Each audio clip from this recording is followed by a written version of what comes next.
Hi chess masters, Coach Sipho here, and today I'm going to give you one advice that will help you so that you can finally be able to beat those players who seem to be unbeatable. I think each and everyone has that one player. Every time you play with them, they never make a blunder, they never make a mistake, they always play perfectly. Okay, so with this advice you'll finally be able to beat them. As we always do, I'm going to share 3 practical examples with you so that I can be able to explain or demonstrate this advice. And then after these 3 practical examples, I'm going to give you a task which you should do by yourself at the end of this video. So without any more delays, let's dive into it. This is the first position and it is from the game that was played by Carlsen Magnus against Daniel. So of course it is from the Bullet Chess Championship, which is currently playing now online on chess.com. Okay, so in this position white is trying to checkmate black because the king is too weak and white has 2 heavy pieces on the 8th rank. But it seems like black dealt with that problem very well. But then white has another advantage, which is the passed pawn.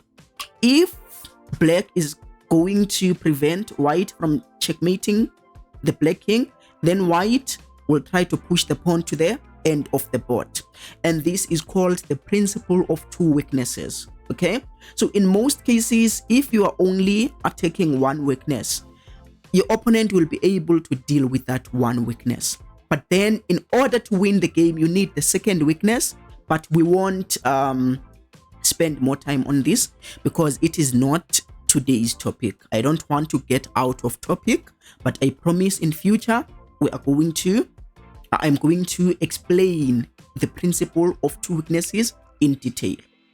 So what is this one advice? Okay, let's see first what white did in this position.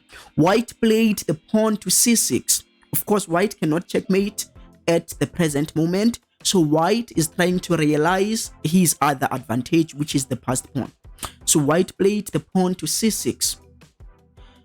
Black played rook to c7, which is a fork, forking the queen and the pawn on c6. Now, what most of players would do in this situation, they would realize their queen is under attack and their pawn is under attack, and they would play queen to a6. Okay, trying to save their queen and defending their pawn. But perhaps that is the reason why you've been unable to beat that one player you are struggling with. Whenever that player attacks you, you always defend. Whenever they attack you, you always defend. So today's advice is, don't prevent your opponent from making a blunder. Don't prevent your opponent from making a mistake. Sometimes that player that you think never make mistakes, sometimes they try to make mistakes against you. They try to make a blunder, but you always stop them. Okay, so in this position, white played queen to b8. Carlsen does not want to prevent black from taking the pawn. Taking the pawn would be a mistake, so most players would prevent black from making a mistake. They would defend the pawn. No, Carlsen showed us you don't defend that pawn. Don't stop your opponent from making a mistake. Let the opponent make that blunder. Okay, fortunately Daniel is also a very strong player. He did not take the pawn because after taking the pawn, the king and the queen are on the same line. White would have played rook to a7, pinning the queen, and this is completely winning for white because if you block, of course there are 2 pieces attacking there. So never stop your opponent from making mistakes. Okay, so let's go to position number 2. This position is also from the Bullet Chess Championship. Now Carlsen won his match against Daniel. He is playing against Alireza now on the semi-final. The winner of this match would go through and play against Hikaru Nakamura. Okay, so in this position, white played rook to d2. This move is attacking the queen. Okay, this move is attacking the queen, but black knows that like taking that would be a very big mistake. So Carlsen did not prevent white from making a mistake. Instead, white just played a calm pawn to g6. This move, of course, will be very helpful in the future to prevent back rank mates, things like that, because having pushed that pawn is not enough, since white can always close that escape square and do a back rank in the future. Okay, so that is why Carlsen played a calm pawn to g6, because he is going to need this move anyways. So of course Alireza also did not take, even though it was bullet chess. Now let's see what was going to happen if Alireza had taken the queen. If Alireza had taken the queen, then Carlsen was going to recapture with a pawn, not recapture with a rook, because you would be losing after that. Recapture with a pawn, threatening to promote your pawn, and there's no way of stopping this other than sacrificing your queen, and then after that black would be a full rook ahead. Okay, so let's go to the third position. Okay, position number 2. By the way, the first 2 games, as I already stated, were taken from the Bullet Chess Championship. Okay, now this position was not taken from that. It is taken from the beginners games. Okay, so in this position, a lot of beginners are so terrified by pins, so they don't want to be pinned. Okay, so a lot of beginner players would play pawn to h3 here, preventing the bishop from going to g4. However, you should not prevent your opponent from making a mistake. White is ahead in activity or in development in this position, so there is no tactic that would favor black. All tactics will favor white, because white is ahead in activity or in development. So white should just carry on with his plan in this position. So white can just play pawn to d4, opening for the bishop and trying to open the center, because he or she is ahead in activity. Or white can also castle, because castling is also one of the opening tasks we are trying to accomplish in the opening game stage. So you don't have to play that, just carry on with your plan, with what we are supposed to do in the opening. Now we are going to see what happens if black plays bishop to g4. If black plays bishop to g4, that's a mistake. White can punish it by taking the pawn on e5. Okay, so now white just won a pawn. If black takes, then you are going to regain your piece, but on top of that you won the pawn. Now someone might ask, but Coach Sipho, what if black takes the queen? You blundered your queen, Coach Sipho. I thought you were good, but what about your queen?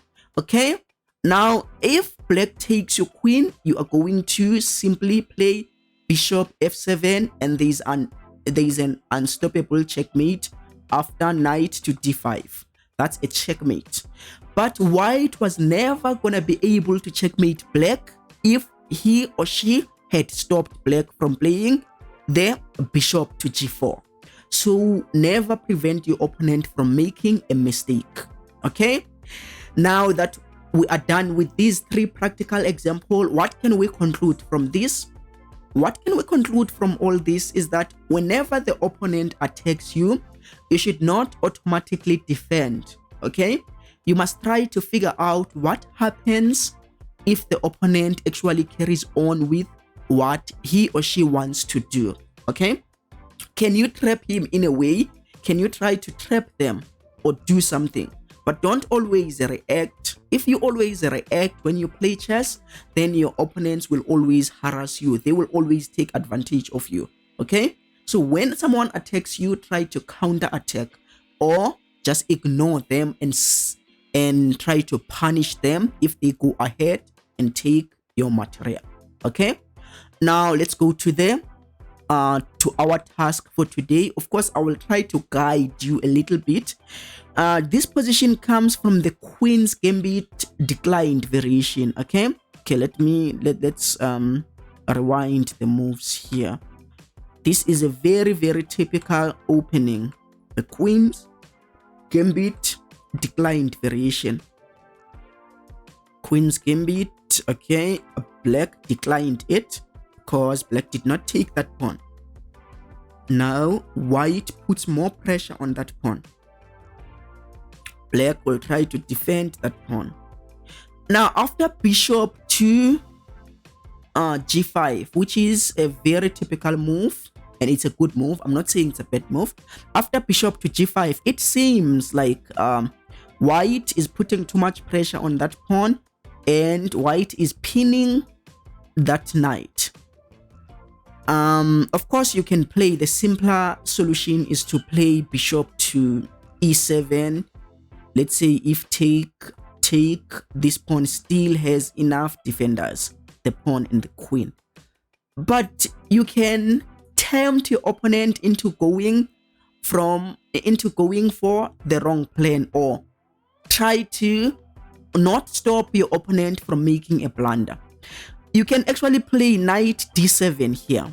Okay, now it seems like white is winning a pawn because there are two pieces attacking that pawn and there is only one defender, since that knight is pinned. It cannot move, right? It is pinned. So you can actually do that and try to tempt your opponent into doing this blunder. So most players would think that they are winning a pawn here, and more than 95% of players would play this move because the knight is pinned. If the knight moves, the queen will be taken. So they will take that, and it is a very big mistake. Okay, why? Okay, let's put that pawn again. Why white should not take that pawn? Black did a very great thing here for not trying to defend that pawn. Now it would be a suicide it would be a bad decision for white to take that pawn. But please let us know on the comment section, why is it bad to take that pawn? Okay, so let us know why. And if let's say you tried to comment after someone has already commented, please try to not check other people's comments. Just come with your own solution. Why is it bad taking that pawn? Thank you for watching this week's video, and as always, don't forget to support this channel by smashing that subscribe button and the notification bell. Until next week, peace.